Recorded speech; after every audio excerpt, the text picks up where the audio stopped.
जिस बहन ने अपने भाइयों के लिए अपना सब कुछ कुर्बान कर दिया, क्या वही उसकी सबसे बड़ी गलती बन गई? 6 भाई जो अपनी ही बहन का मांस पकाकर खाने लगे, लेकिन उनमें से एक भाई ऐसा भी था जिसने इंसानियत की आखिरी लौ को जलाए रखा। यह कहानी सिर्फ रिश्तों की गहराई नहीं दिखाएगी, बल्कि उनकी कड़वी सच्चाई से भी सामना कराएगी। जो बहन अपने भाइयों को दिल से चाहती थी, वही अब अपने ही घर में अकेली और लाचार थी। तो आइए इस दिल दहला देने वाली कहानी की शुरुआत करते हैं। पुराने जमाने की बात है। एक गांव में एक परिवार रहता था, 7 भाई और उनकी एक अकेली बहन। माता पिता का साया जल्दी उठ गया, तो इन मासूम बच्चों ने भी वक्त से पहले ही जिंदगी की ठोकरें खा खाकर समझदारी सीख ली। शुरुआती दिनों में पेट भरना भी मुश्किल था, लेकिन धीरे धीरे हालात सुधरने लगे। उस जमाने में मर्दों का काम होता था शिकार करना और औरतों का काम था घर संभालना। 7 भाई सुबह होते ही जंगल चले जाते और बहन घर पर रहकर खाना बनाती, सफाई करती और बाकी सारे काम संभालती। शाम को भाई जंगल से शिकार करके लौटते। कोई जंगली जानवर लाता तो कोई मोटा तगड़ा पक्षी। बहन बड़े प्यार से मांस पकाती और सब मिलकर खाते पीते खुश रहते। दिन इसी तरह कट रहे थे, लेकिन फिर एक दिन ऐसा आया जिसने सब कुछ बदल कर रख दिया। 7 भाई रोज की तरह शिकार पर गए हुए थे। इधर बहन अकेली बैठी सबके लिए खाना बना रही थी, सब्जी के लिए ताजी पत्तियां काट रही थी। तभी अचानक चमचमाते चाकू की नुकीली धार उसकी उंगली पर चली गई। धड़ाक, खून की धार बहने लगी। बहन के चेहरे पर दर्द की लकीरें खींच गईं, लेकिन उससे ज्यादा चिंता उसे अपने भाइयों की थी। उसने सोचा, अगर भाई ये देख लेंगे तो परेशान हो जाएंगे। नहीं, उसे ये बात किसी को नहीं बतानी चाहिए। उसने जल्दी से अपनी शॉल से खून को छुपाने की कोशिश की, लेकिन खून रुकने का नाम ही नहीं ले रहा था। बहन बेचैन होकर इधर उधर घूमने लगी, कोई ऐसी जगह खोजने लगी जहां वो अपने जख्म को छिपा सके, लेकिन कोई रास्ता नहीं सूझा।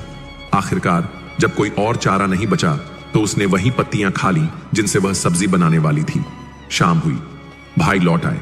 बहन ने हमेशा की तरह खाना परोस दिया, लेकिन उस दिन कुछ अजीब हुआ।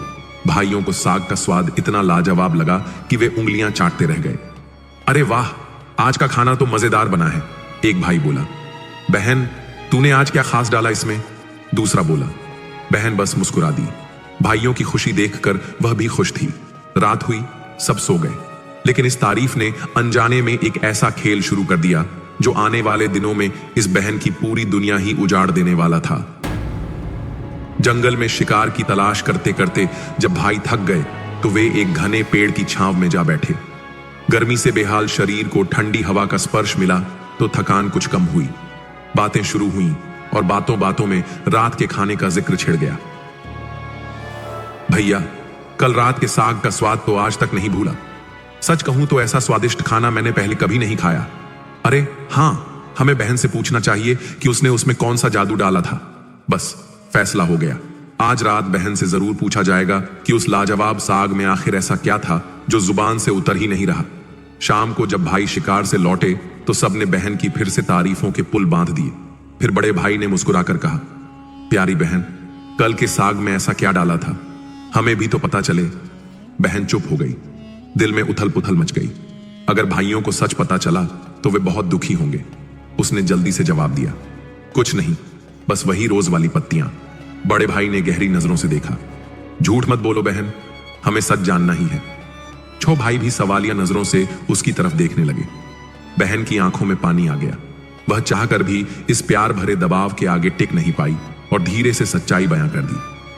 मैंने कुछ खास नहीं किया, बस मेरी उंगली कट गई थी और उसमें से कुछ खून साग में मिल गया था। जैसे ही ये बात भाइयों के कानों में पड़ी, आंखें चमक उठी।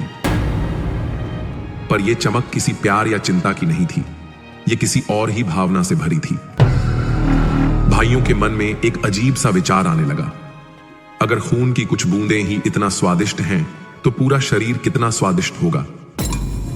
रात को जब सब खाना खाकर सो गए, तो 6 भाई खुसर पुसर करने लगे। सबसे बड़े भाई ने वही बात दोहराई, अगर खून ही इतना स्वादिष्ट था, तो जरा सोचो उसका मांस कितना स्वादिष्ट होगा। सबने सहमति में सिर हिला दिया। बस अगले दिन की योजना बना ली गई, अपनी ही बहन का शिकार। लेकिन एक भाई था, सबसे छोटा, उसकी आत्मा इस घिनौनी सोच को स्वीकार नहीं कर पा रही थी। क्या मैं अपनी बहन को बचा नहीं सकता? पर छहों भाई एक तरफ थे और वो अकेला। खुलकर विरोध करने की हिम्मत नहीं जुटा पाया, पर दिल में ठान लिया, कुछ भी हो जाए वो अपनी बहन को मरने नहीं देगा। अगले दिन भाइयों ने मिलकर जंगल में एक ऊंचा चबूतरा बना दिया। बांस की पट्टियों से एक मजबूत ढांचा तैयार किया। यही वो जगह थी, यहीं पर बहन को लाया जाएगा, यहीं पर उसे छल से मार दिया जाएगा, यहीं पर उसकी ही देह का मांस पकाया जाएगा। सब कुछ सोच समझकर तैयार कर लिया गया। बस अब उसे किसी बहाने से यहां बुलाना था। अगली सुबह बड़ा भाई मुस्कुराते हुए बहन के पास आया और बोला, प्यारी बहन, तुम अब दोष मुक्त हो गई हो, अब तुम विवाह के योग्य हो। बहन के चेहरे पर खुशी की लहर दौड़ गई। हां, और मैंने तुम्हारे लिए एक बहुत सुंदर वर भी ढूंढ लिया है। बहन का मन खुशी से झूम उठा। जिस घर में वह बचपन से अपनी सेवा कर रही थी, वहां से अब विदाई की घड़ी आ गई थी। तुम्हारा ससुराल बहुत ही सुंदर जगह पर है, आज हम वहां चलेंगे तुम्हें अपने होने वाले पति से मिलवाने। बहन बिना कुछ सोचे समझे झटपट तैयार हो गई। उसके मन में न कोई शक था, न कोई डर, बस उम्मीद थी एक नए जीवन की। भाई उसे जंगल के उसी रास्ते से ले जा रहे थे जहां उन्होंने कल रात खौफनाक जाल बिछाया था। कई मील चलने के बाद बहन ने धीरे से पूछा, बड़े भैया, मेरा ससुराल अभी कितनी दूर है?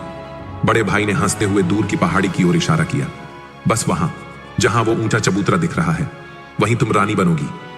बहन की आंखों में चमक आ गई। उसे क्या पता था कि वह वहां रानी नहीं बल्कि बलि बनने जा रही थी। भाइयों की मक्कारी अब अपने अंतिम पड़ाव पर थी। जैसे ही वे बहन को लेकर पहाड़ी के ऊपर बने चबूतरे पर पहुंचे, बड़ा भाई गरजते हुए बोला, बांस के मजबूत खंभे से बहन को कसकर बांध दिया गया। उसके अपने ही भाई, जिनके लिए उसने अपनी पूरी जिंदगी समर्पित कर दी थी, आज उसके सबसे बड़े दुश्मन बन गए थे।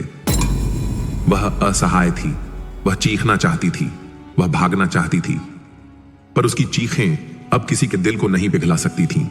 आसमान की ओर देखते हुए उसने थरथराती आवाज में कहा, हे भगवान, अब तो सिर्फ आप ही मेरे सहारे हैं। मेरे अपने भाई ही मुझे मारने के लिए तैयार खड़े हैं। क्या इनमें से एक भी ऐसा नहीं जिसके दिल में मेरे लिए प्यार बचा हो? सातवां भाई, जो अब तक चुपचाप खड़ा था, बहन की यह पुकार सुनकर तड़प उठा। उसकी आंखें भर आईं। नहीं, यह गलत हो रहा है, लेकिन मैं अकेला इनको रोक नहीं सकता। उसकी आत्मा छटपटा रही थी, पर छहों भाइयों के सामने बोलने की हिम्मत नहीं जुटा पा रहा था। बड़े भाई ने आदेश दिया, अब एक एक करके हम इस पर तीर चलाएंगे। यह सुनकर बहन की रूह कांप उठी। पहला भाई धनुष उठाकर तीर तानने लगा। बहन ने हाथ जोड़कर गिड़गिड़ाते हुए एक करुणा भरी धुन में गाना शुरू किया, मारो भैया, निशाना साधकर, छाती पर तीर चलाना भैया, छाती पर तीर चलाना। पर यह क्या? भाई का निशाना चूक गया। अब दूसरे भाई की बारी थी, वह भी तीर चढ़ाने लगा। बहन ने फिर वही दर्द भरी धुन दोहराई, मारो भैया, निशाना साधकर, छाती पर तीर चलाना भैया। लेकिन उसका तीर भी बहन को नहीं लगा। इसी तरह सभी 6 भाइयों ने बारी बारी से तीर चलाने की कोशिश की, पर किसी का भी निशाना बहन के सीने पर नहीं लग पाया। 6 भाई अब गुस्से से लाल हो चुके थे। अब तेरा नंबर है छोटे। छोटे भाई के हाथ कांप रहे थे। मैं अपनी बहन पर तीर कैसे चला सकता हूं? लेकिन बाकी 6 भाइयों ने उसे घेर लिया और धमकाने लगे, अगर तेरा निशाना भी चूक गया तो हम तुझे भी मार डालेंगे। अब छोटे भाई की जान पर भी बनाई थी। बहन ने अपने भाई की हालत देखी। वह समझ गई कि अगर उसने विरोध किया तो छोटा भाई भी नहीं बचेगा। उसने अपने आंसू पोंछे और भगवान से प्रार्थना की, हे भगवान, मेरे छोटे भाई का निशाना सही लगे ताकि उसे बचाया जा सके। फिर उसने उसी दर्द भरी आवाज में कहा, मारो भैया, निशाना साधकर, छाती पर तीर चलाना भैया, छाती पर तीर चलाना। छोटे भाई ने आंखें बंद कर लीं।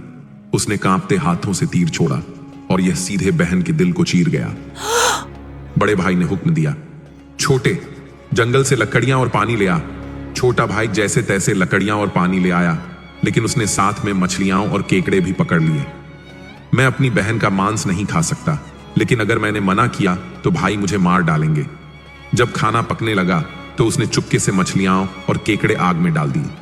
अब उसे खाने का बहाना मिल गया था, खाना बन चुका था। बड़े भाई ने आदेश दिया, आओ भाइयों, बहन का स्वादिष्ट मांस खाओ।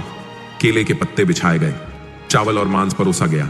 छोटे भाई ने पहले से ही अपने बैठने की जगह पर एक छोटा गड्ढा खोद रखा था। जब उसके लिए मांस परोसा गया तो उसने चुपके से उसे गड्ढे में डाल दिया और मछली और चावल खाने लगा। दूसरी तरफ उसके भाई बहन की हड्डियां तक चबा रहे थे। खाने के बाद बड़े भाई ने छोटे को आदेश दिया, अब जूठन और बचा हुआ मांस हटा दो। छोटे भाई ने बहन की बची हुई हड्डियां, सिर, नाखून और बाकी अंगों को उसी गड्ढे में डालकर मिट्टी से ढक दिया। कुछ ही दिनों में उस जगह से एक बांस का पौधा उगाया। धीरे धीरे वहां पूरा बांस का जंगल बन गया। कुछ समय बाद एक संत वहां से गुजरा। संत को शौच के लिए एक छिपी हुई जगह की तलाश थी। वह बांसों के झुरमुट में गया, लेकिन तभी आकाशवाणी हुई, संत, यहां दुर्गंध आ रही है। संत, यहां दुर्गंध आ रही है। संत यह सुनकर घबरा गया। उसने जल्दी से वहां की सफाई की और झुरमुट से एक बांस काट कर ले गया। संत ने उस बांस से एक केंद्रा, पुराना वाद्य यंत्र बनाया।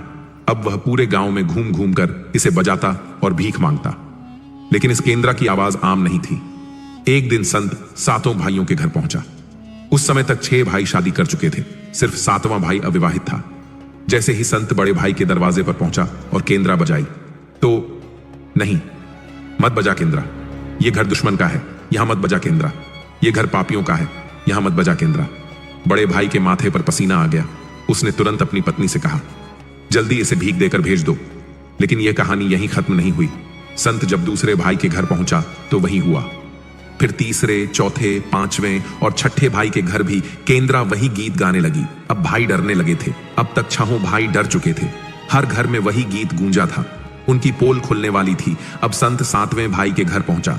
यह भाई अकेला रहता था, अविवाहित था। जैसे ही संत ने केंद्रा बजाई, बजाओ केंद्रा, दिल में छुपा कर रखा है मैंने अपना हाल, ये मेरे प्यारे भाई का घर है। इस बार केंद्रा के सुर में दर्द नहीं, प्रेम था। 7वां भाई आश्चर्य से भर गया। वह संत को आदर सत्कार से घर के अंदर ले गया। उसे पान, सुपारी और फल भेंट किए। बातों बातों में संत ने केंद्रा की जन्म कथा बताई।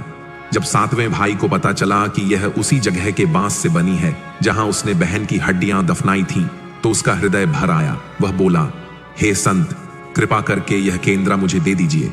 संत ने मुस्कुराकर केंद्रा छोटे भाई को सौंप दी। वह उसे अपने घर लाया, दीप जलाकर साफ जगह पर रख दिया। कुछ दिनों बाद छोटे भाई को एक अजीब बात महसूस हुई। हर दिन जब वह काम से लौटता तो घर बिल्कुल साफ सुथरा मिलता। बर्तन चमकते थे, फर्श झाड़ा हुआ रहता था। उसने अपनी भाभियों से पूछा, क्या तुम लोग मेरी गैर मौजूदगी में मेरा घर साफ करती हो? भाभियों ने कहा, हमें तो अपने ही घर के कामों से फुर्सत नहीं मिलती भैया, तुम्हारा घर कौन साफ करेगा? अब छोटे भाई को शक हुआ, आखिर यह रहस्य क्या है? उस रात वह घर के एक कोने में छुपकर बैठ गया। कुछ देर बाद जैसे ही घर सूना हुआ, केंद्रा से एक लड़की निकली। वह हूबहू उसकी बहन जैसी दिखती थी। वह चुपचाप पूरे घर की सफाई करने लगी। काम पूरा होते ही वह फिर से केंद्रा में समा गई। छोटे भाई ने यह बात अपनी सबसे बड़ी भाभी को बताई। भाभी बोली, अगर यह सच में तुम्हारी बहन है तो तुम्हें उसे मुक्त करना होगा। जब वह केंद्रा से बाहर आए तो केंद्रा को आग में डाल देना और उस पर तुलसी जल छिड़कना। अगले दिन छोटा भाई फिर छिपकर बैठ गया। जैसे ही लड़की केंद्रा से बाहर आई, उसने तुरंत केंद्रा को आग में डाल दिया और लड़की पर तुलसी जल छिड़क दिया। जैसे ही पवित्र तुलसी जल उसके शरीर पर गिरा, वह एक जीवित मानव बन गई। छोटे भाई ने उसे देखा, यह तो मेरी प्यारी बहन है। दोनों भाई बहन गले लगकर खूब रोए। अब दोनों साथ रहने लगे, प्रेम और स्नेह के साथ। अगर आपको यह कहानी अच्छी लगी तो वीडियो को लाइक करें, चैनल को सब्सक्राइब करें और कमेंट में बताएं कि इस कहानी ने आपको क्या सिखाया। मिलते हैं अगली कहानी में, तब तक खुश रहें, सीखते रहें।